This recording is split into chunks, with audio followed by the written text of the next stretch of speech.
We right here in the hood on the south side, Big City, Arizona. You know what I'm saying? 17th Avenue and Vineyard, right here on the spot, on the corner. Everywhere you go in every state, you got like an area of town, a neighborhood, an area of somewhere that's like the drag, where everybody migrate to that area. And when I was a kid, I'm from a neighborhood out here in Phoenix in the desert called the Vistas. Maryvale and Trevor Brown areas pretty much, you know, all the Black West Side. And yeah, this is the first spot.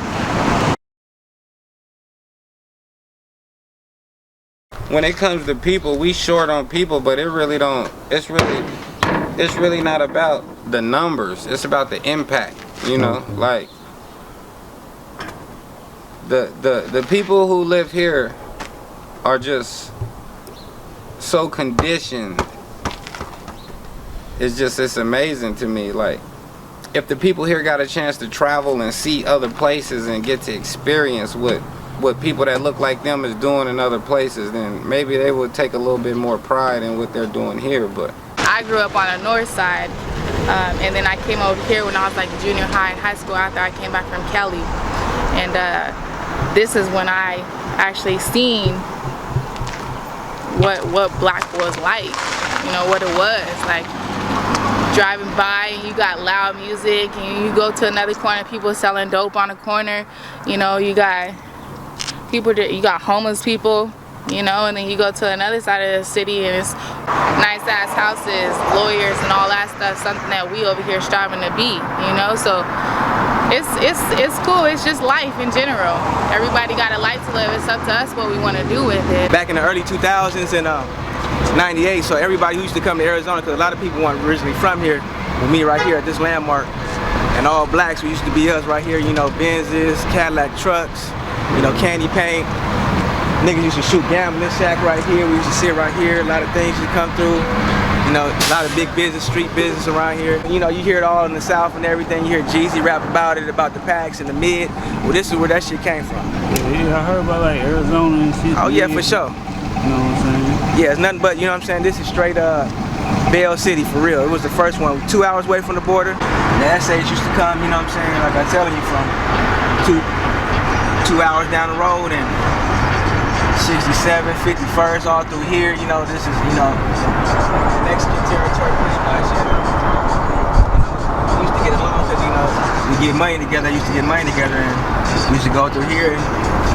A lot of stuff was going down around here. This area used to be hot, and you know, it's conservative state at the end of the day. You gotta be real. So there are some parts that don't, you know, really remember it's 2018, and so you have to deal with that part as well. And that, you know that's it's crazy. You know, it's been more of a prevalent thing in this society now, especially in this day and age, and with the president we got.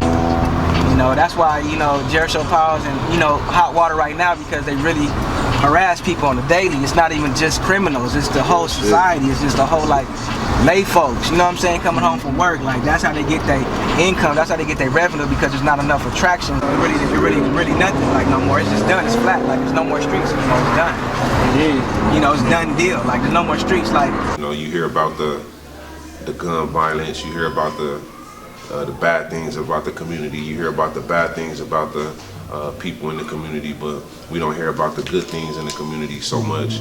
We don't hear about the great things, you know, the different routes that you can take and the different things that you can do. People mindset change. So in a way, yeah, it gets better.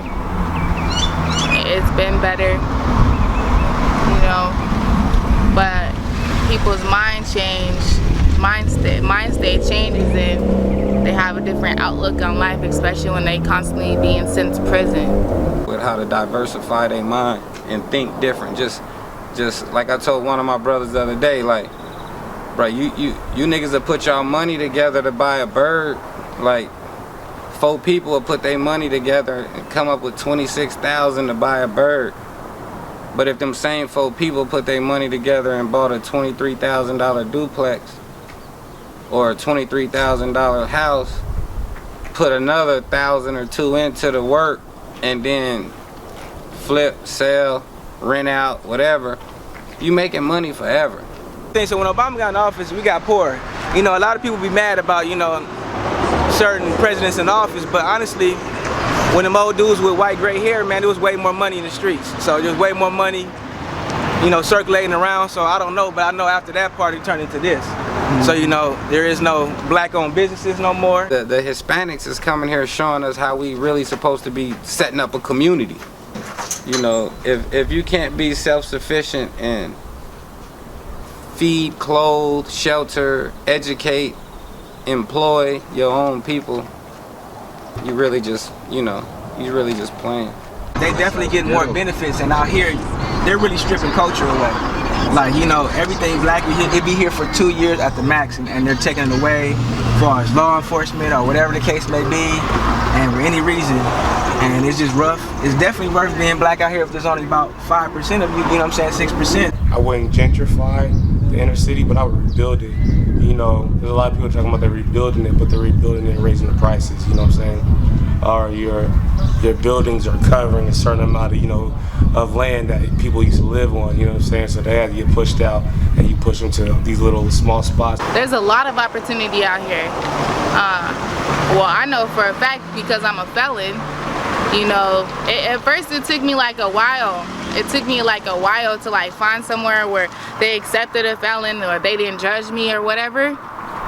But at the end of the day, I made that choice. I can't be mad at somebody for looking at this piece of paper and saying, well, you did that, and so you might do it again.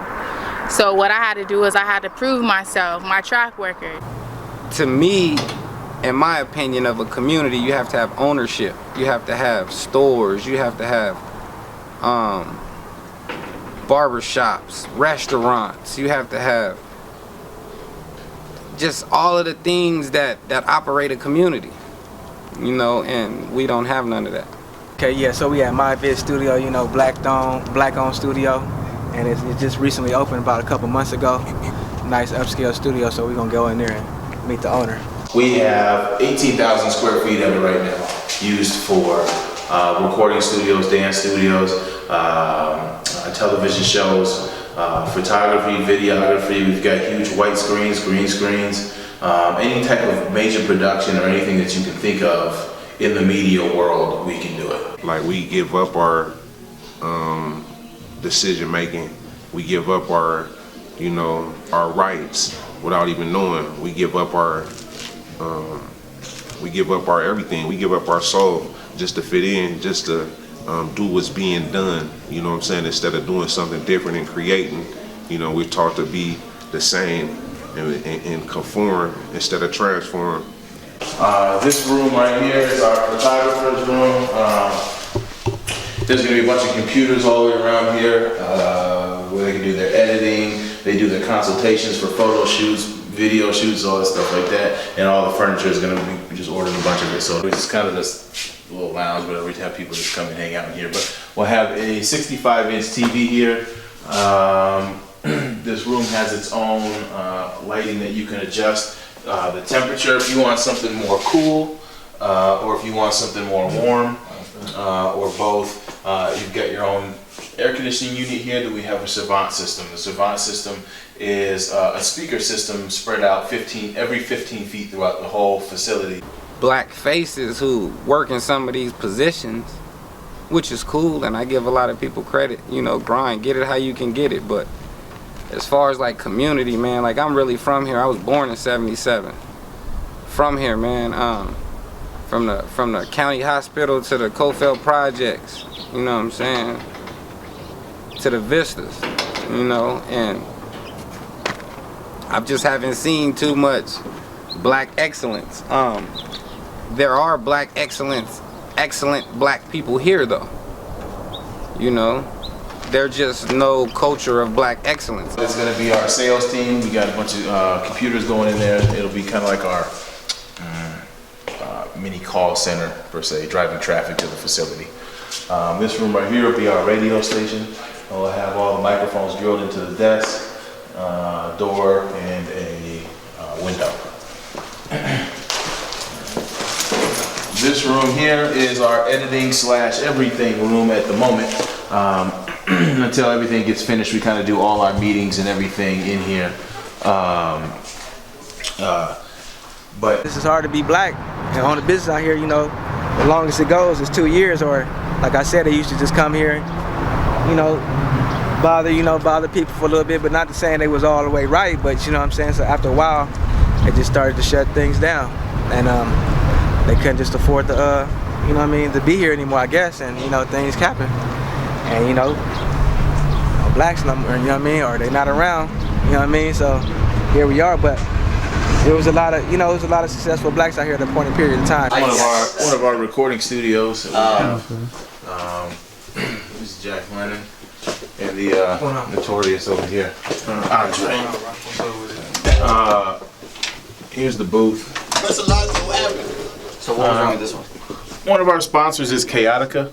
They actually partners rather. They send us a bunch of these balls here. I don't know if you've seen a lot of those. Yeah, they'll send us a bunch of those. Another thing, everything you see in this place has been hand built with me and my partner. I don't know if you've seen in the last room, had dreads sitting in there. On the ownership tip, like, and teach all the young brothers who come through my line, like, to own something. Like, you have to own something. Like, you don't have to own the best, but own something. Like, this property right here isn't the best property in Phoenix, but it's mine, you know? And ownership is like the first step. Like once you can really own, like, know what it feels like to call a shot and really be a shot caller. And that's the whole thing about ownership. And that's one thing that has always kind of like evaded the black community, or kind of kind of dodged us in Phoenix, you know, because I've been kind of blessed, and I've been able to travel a little bit, and I'm starting to see black money places, man, and it's tripping me out, because coming from here, I was kind of naive, thinking that we was all poor black people and it was a struggle everywhere and everybody trying to, and that shit is not the truth.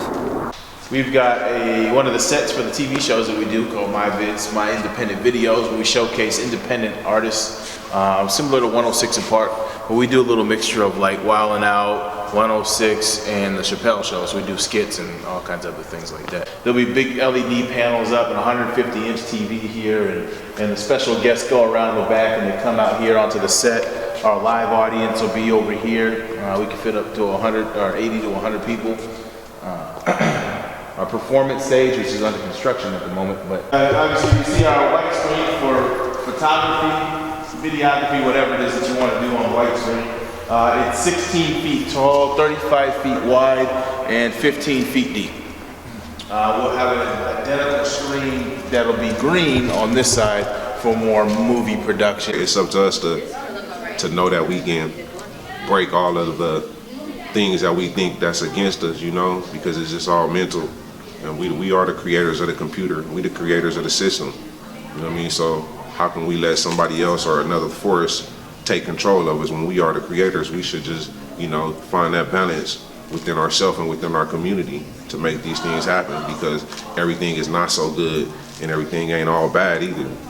Growing up in Phoenix, I personally loved it because there's so much diversity out here, and so I got to gain the perspective of a lot of different individuals and a lot of different cultures, and kind of bring it together. And that's basically what Phoenix is about. We have a lot of transplants out here, and they, like a lot of people that are not from Phoenix, they come out here, especially like with the artist scene, they come out here and they blow it up, because I think that's what Phoenix is. It's the melting pot of the USA, because everyone comes here and they just kind of find their place, they fit in where they can. Well, being from here, weather, of course, besides summertime, I mean, some people will go from here, I love it. I'm not one of those people, it's hot.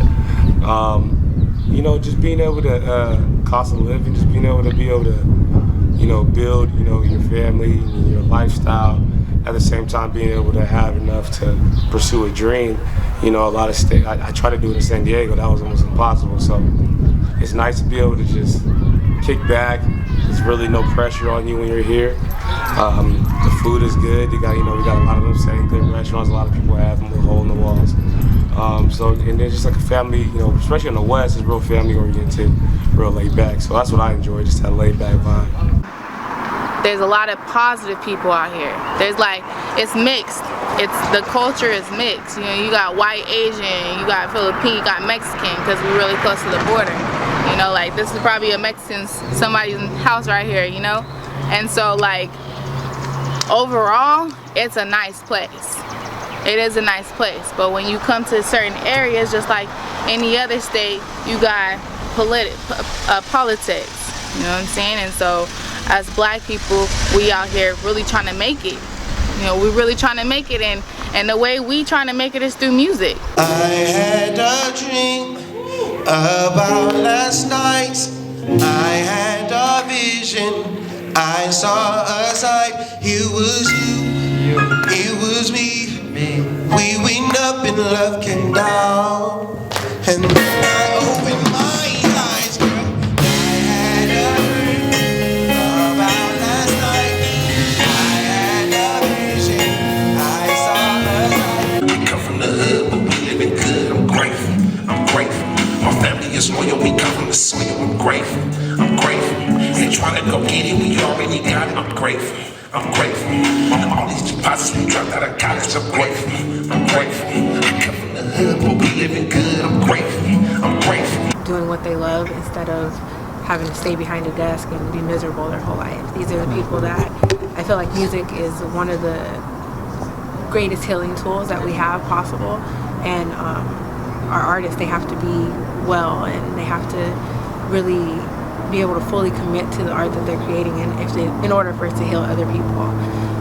So that's really what I'm doing here. Like, I want to create an environment for the artists out here in Phoenix. Just teaching artists and young brothers who coming up, who spending all this goddamn money in the studio on drugs, on cars, on all this bullshit. Like, secure the bag, man. Like, just really secure the bag. If you can get you a duplex and put somebody in one of them sides that's paying your mortgage, then you can focus on your music and not really be so stressed on how you gonna pay your rent and how you gonna this, how you gonna do that. Like, but niggas will spend all that budget money on belts and other shit instead of properly setting themselves up, you know what I'm saying? So my thing is just setting myself up and teaching the artists that come through me and around me how to set themselves up. And then you have this other side of the culture that's they support each other and they love each other. Everyone wants to see each other win. And it's trying to bridge that gap and seeing that music, it's for everyone. So there's not just one person. There's not just one top dog. We have to open just the scene up for everyone, be accepting of everyone. You have these new artists that come out, and the older veteran artists, they want to, you know, they talk down on them and say like, oh, they're not doing it the way we used to, but they're not accepting, and it creates a very strong, it creates a very toxic environment that you cannot create good music in. And so my goal here is to eliminate that and make it so everyone can see that if we work together, we can really accomplish something out here. Because as you saw, we have plenty of great talent out here in Phoenix, and these artists are amazing, but they got to get in the right mindset and work together and collaborate, and that's really what I'm all about and what I'm trying to facilitate for these artists, because they deserve it. We got to be real conscious of these things, man, and really understand why is it that they don't care if we make it or not, but they gonna keep selling us the equipment. You know what I'm saying? Like, it just takes you back to the same concept of a racetrack. If the dog ever catch the rabbit, the race is over. You know what I'm saying? So it just, they keep it in front of us and we keep chasing it. And now it's got bigger and bigger and bigger and bigger because they've made it more accessible. Just like with athletics and all different things, the more accessible it becomes, the more people gonna want to do it. You know what I'm saying? Like, I used to own like I said, I've been owning a studio since 2001. I've been in studios since about 92. And now it just seems like it's way overcrowded in the studio. And the difference is just the accessibility. You know, shit, in 1990, 91, it's an artist from here named PBR. PBR, him and a dude named Prince Kashin, they was called LSP. They dropped an album. We was in 8th grade. Like a real album, tapes, albums, like that shit is in stores now. Like LSP, look that shit up.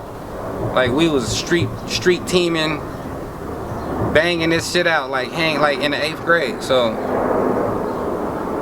it is what it is, man. But we just stuck out here in the desert, lost.